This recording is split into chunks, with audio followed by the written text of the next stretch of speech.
Welcome to the Schools of Excellence podcast, where we transform everyday leadership struggles into powerful legacies that impact generations. I'm your host, Chanie, a 20-year veteran of school leadership who has helped hundreds of school leaders achieve what many thought was impossible through our signature programs, School Leadership HQ and Enrollment Engine. With our battle-tested frameworks and blueprints, leaders have achieved 90% parent retention, 50% less staff turnover, 15% improved profit margins, and increased enrollment by 25%. My mission is simple: to revolutionize school leadership by elevating the skills, the habits, and mindset of passionate leaders ready to create lasting change. Join me as we build your legacy of excellence, one transformative conversation at a time.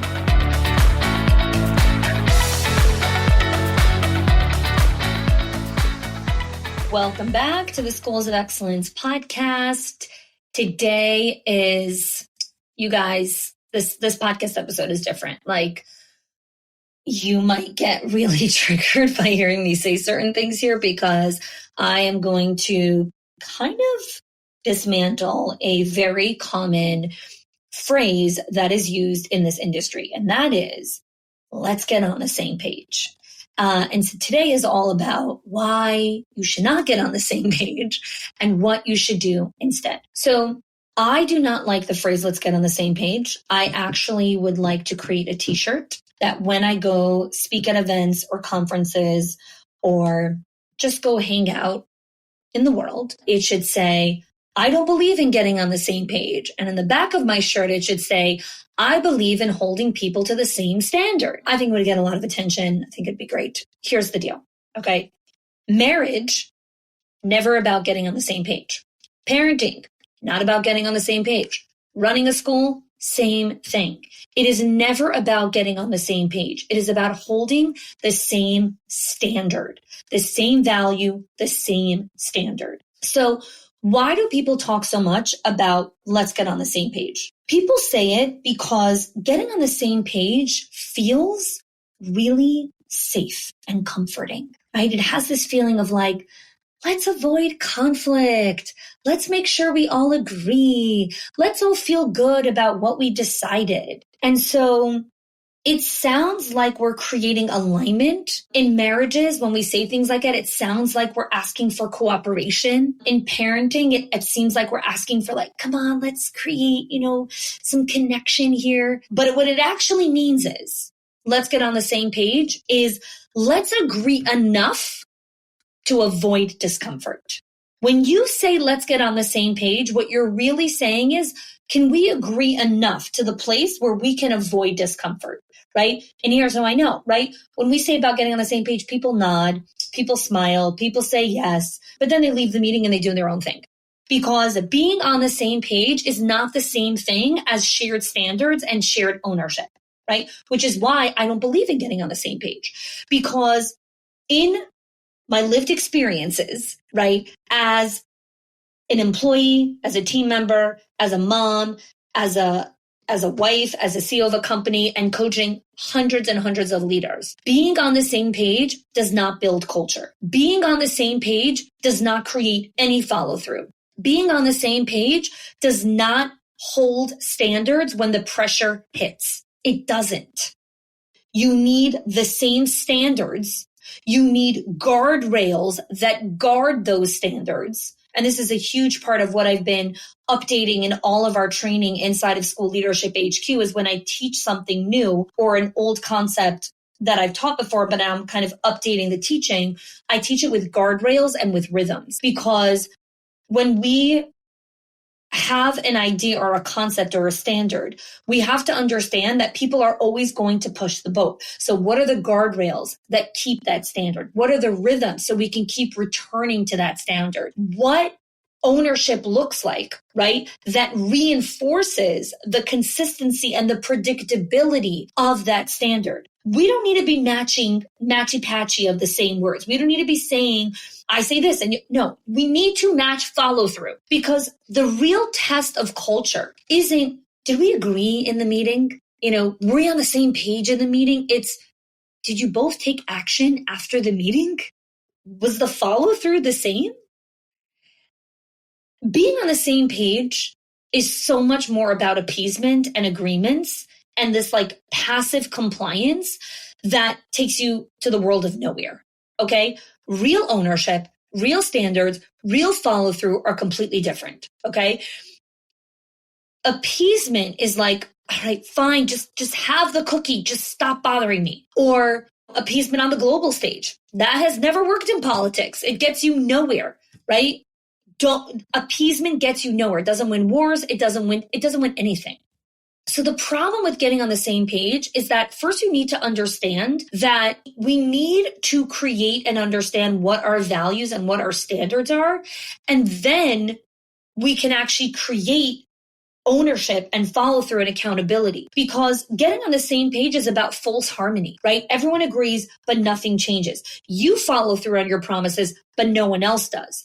And so like top performers, people look at them and they're like, okay, so I guess the rules don't really matter here because some people follow through and some people don't. So how do we create these standards? When you're in a difficult conversation, we don't need to match words. We need to match follow through. We need to have the same standard. So we really need to understand, what does it mean that a culture is not built on these appeasements or agreements? Like, we made an agreement that this is the standard, right? This is the standard. Okay. Now it's, how are we going to uphold this contract together? How are we going to uphold this agreement together, right? There's a lot of people who make peace treaties, who make contracts, who make ceasefires, and then nobody follows through on them. So it's not about, okay, we made this really great agreement. It's, how are we going to hold this agreement? How are we going to hold this standard? So I've spoken about this a lot on the podcast, and I speak about this a lot in School Leadership HQ, which is systems create structure, rhythms create safety. Okay. Systems create structure, rhythms create safety. And I say it hundreds of times and I'll continue to say it because you need to know it in your sleep. Okay. So when you are creating standards, right? When you're in a conversation, whether that's with teachers or admin, doesn't matter.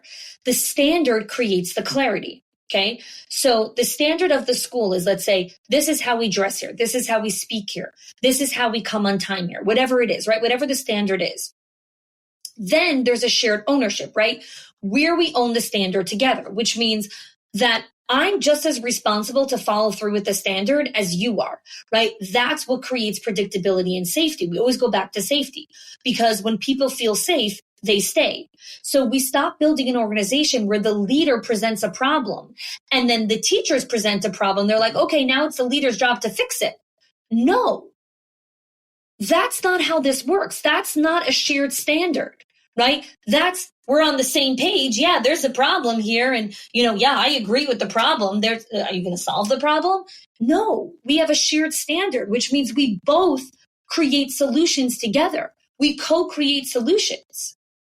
So standards create the clarity. Shared ownership creates the predictability, which creates the safety. So I'll tell you a story, an interesting story.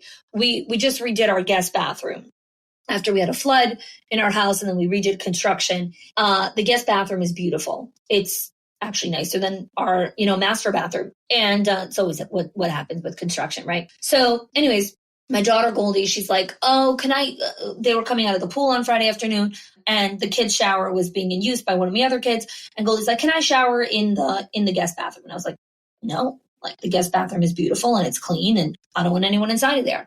And she was like, please, please, please, can I go into the guest bathroom? I'm like, fine. So she goes into the guest bathroom. That's Friday. I don't check the guest bathroom, before Shabbat. Shabbat morning, I don't know why I decided to go into the guest room. And I walk into the bathroom. The light's on, the vent's on, the water's leaking. There's a wet towel on the floor and her clothes are on the floor. And I'm like, oh my God. Like, this is why I don't want anyone showering in the guest bathroom. So I go over to my daughter Goldie and I'm like, no more showering in the guest bathroom. And she's like, why? And I was like, come, I'll show you why. So I bring her to the guest bathroom and I'm like, the light's on, the vent's on, the water's leaking, the towel's on the floor, the clothes are on the floor. What in the world?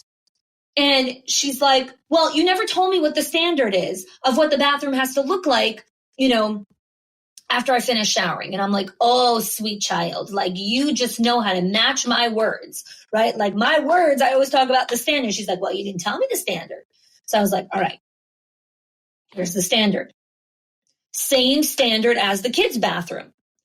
After you shower in the kids' bathroom, you need to pick up your wet towel. You need to pick up your clothing. You need to make sure the light's off. You need to make sure the vent's off. And you need to make sure that nothing's left on the floor. Same standard. Hey, school owners, I see you. You've built a team, you've trusted others with the work, and somehow it still feels like everything lands on your shoulders. And that weight is exhausting. What if you could stop carrying it all alone? What if you can finally see exactly where your leadership is getting stuck and what to do next? That's where the Strategic Leadership Scorecard was made for. In just 2 minutes, it will give you a clear diagnosis in one of the core areas of leading a school: enrollment, financial health, staff culture, or parent engagement. You'll get practical steps and trusted resources to help you lighten your load and unlock real ownership in your team to be able to lead with confidence. You deserve this level of steadiness. So take the scorecard now so you can lead with clarity and know that your school runs on shared ownership, real standards, and rhythms of accountability. All right, Mom, I'm going to do that. When I shower again in the guest bathroom, I'm going to follow that standard. I'm like, great. And also no showering there for the next 2 months because I need a break from this. Why am I telling you this story? Because we want shared standards. And just like you guys, the teachers, they play with the kids. They do these things. And we want them to follow a certain standard, but then we don't define what the standard is. So for example, directors or owners would say things like, I really want the teachers to have active participation with the kids. I want them to be intentional with the kids. That's the standard. And I'm like, no, that's not the standard, because nobody can be intentional for 9 hours a day. So this concept that a teacher should be actively engaging with the kids at all hours of the day, that's not a normal standard. No one has that level of focus or that level of energy. No one, not you, not anyone. No parent, the best parent in the world, doesn't have that level of energy. A stay-at-home mom, she's playing with her kids. There are times where she's not actively engaging with her kids, right? Her kids are sitting and eating a snack, and she might be preparing dinner and they're like next to her, but she's not actively engaged with them. Or they're, playing on the side with blocks and she's reading a book next to them. She's not actively engaged with them. That doesn't mean she's neglecting them. So you have to actually explain what intentional or active means. Like, no teacher's supposed to be actively engaged with the kids the entire day. Okay, so what is the standard?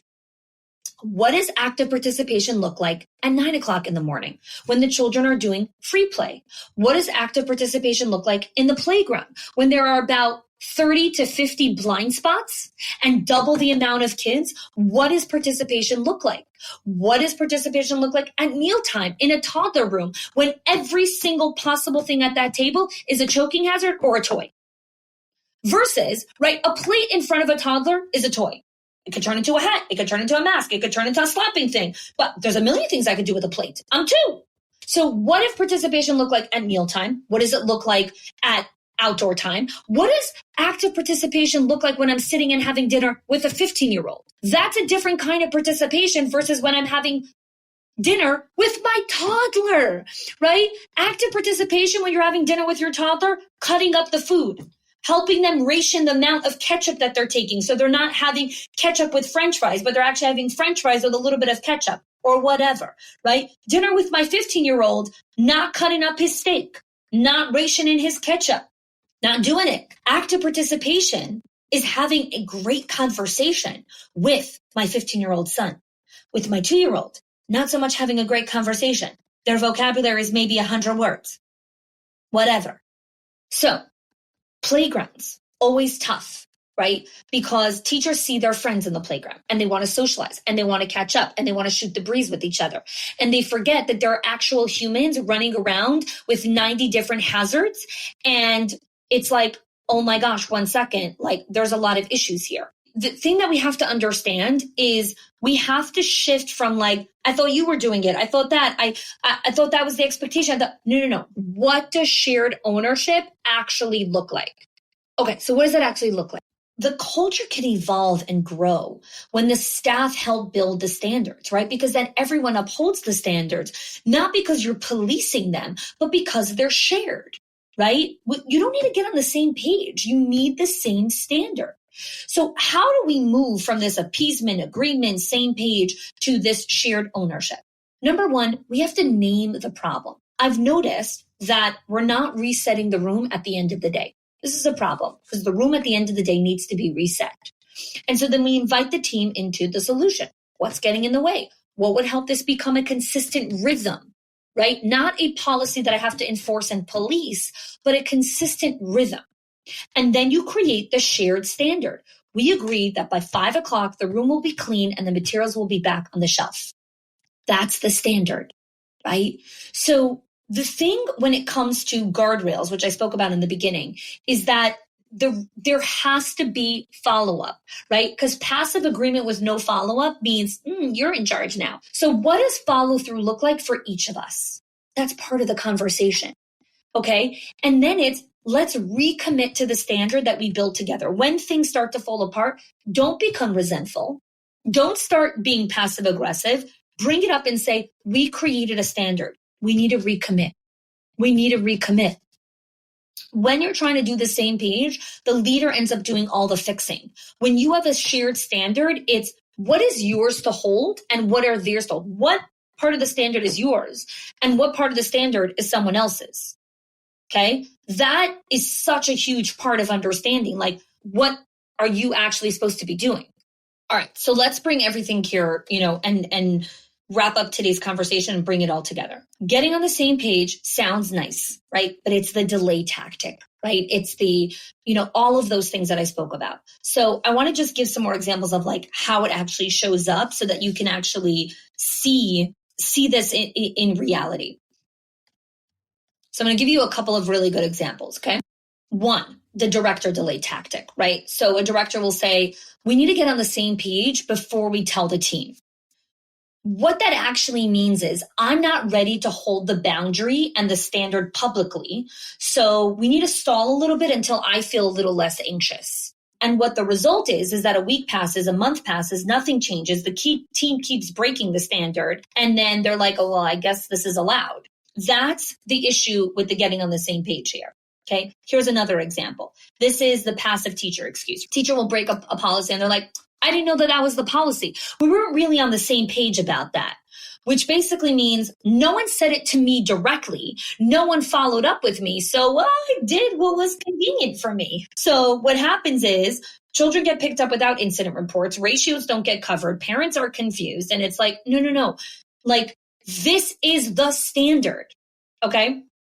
Here's another example, right? You spend 45 minutes in a leadership meeting discussing hallway transitions. And everyone's like, yep, great idea. Yeah, like I really don't, right? They vent a little bit, blah, blah, blah. And then you leave the meeting and you're like, okay, but there's no deadline of when this is being enforced. No one claimed ownership. And it's probably going to come up again next week. Okay? What this is you having an emotional release of like, we need to talk about this. This is really difficult. This is what's going on, blah, blah, blah. Let's get on the same page versus getting clear and coming to the team with a clear standard. And here's the thing. It's okay to want an emotional release. Don't do that in front of your team. That's what mentorship is for. That's what leadership containers are for. That's what we do in HQ, right? Where a member, an owner, a director comes in, they're like, I don't know what's going on here. Can you help me get clarity? And then we help the leader get clarity. And then they come to the team with the clarity and the shared standard. Here's another example, right? You'll have a teacher that will consistently skip like prep time or whatever it is. And you've had a few conversations and then you're like, we really just need to get on the same page about expectations. Okay. No. You are avoiding the 5-minute direct conversation that you need to have with her, which is circle time prep is non-negotiable. If it's not done, the kids suffer. How are you going to prepare? Period. End of statement. This is not about, we need to get on the same page again. No. This is non-negotiable. If it's not done, this is what happens. The kids suffer. We need to figure out a way to do it. What's your plan? So here's another one is you're an owner and you are waiting until your director agrees before making the call on something, right? Because you don't want her to feel left out. You want whatever, all the kind of stuff, right? Collaboration is important, but you cannot confuse collaboration with I have to follow through on this, because if everyone waits for everyone else to be okay with every single decision, no one makes a decision. Okay? Same page. Again, it sounds harmonious. Schools don't run on harmony. They run on standards, on explicit ownership, on rhythms, on follow through, on accountability. And guess what? Sometimes you're not always in harmony. That's okay. That's okay. You're not always supposed to be comfortable. That is a massive lie. Standards. It's okay to have a little bit of discomfort. It's okay to have a little bit of tension. There's nothing wrong with that. So what's your next step here? How do you start moving forward? I want you not to create a new standard. I want you to go and think about for a moment, and you can do that right here on, while you're listening to the episode, is what is a standard that I feel like I've communicated so many times and that it still keeps ping-ponging back to my plate. Like people are still not following through consistently. And I just give excuses for them, right? I tolerate their circumstances. Like I know this is the standard, but they just came back from vacation. I know this is the standard, but 2 teachers called out sick yesterday. I know this is the standard, but licensing came the day before and the teachers were a little bit anxious. I know this is the standard, but fill in whatever circumstance or excuse you want under the sun. Take one of those standards and say, this will no longer be the standard except when blah, blah, blah, all these excuses happen. No, this is the standard. And here are the guardrails to make sure this standard gets followed through on in the chaos, right? This is what the guardrail is, because chaos is going to happen. Oh my gosh. Guys, people are always going to call out. Licensing is going to come visit. People are going to get sick. People are going to die. Things are going to happen. Stop constantly waiting to enforce policy and hold standard when everything is perfect. It is such a false, it's so not real. Please touch grass and live in this world. When you live in this world, things happen. Cars break down. People get sick. People go on vacation. People have babies. People have, moods. Oh my God, people have things. But if your standards only uphold when everyone is in the best mood and everything's going according to plan, you don't have standards. You have nothing. So take a standard, follow through on it with guardrails. So it's not follow through. Sorry. Let me backtrack. Create the guardrails. Create the rhythm that holds that standard. That's your first step here. And if you don't know what standard you want to uphold and you're not sure how to do it and you don't know how to have that conversation, that's what we do in School Leadership HQ. Click the link in the show notes. We can get it and have a conversation. And I'd love to see if it's a good fit for you to join us and be part of an incredible container of leadership where we help you build the operational infrastructure, the rhythms, the consistency, the predictability for you and for your team so that it can hold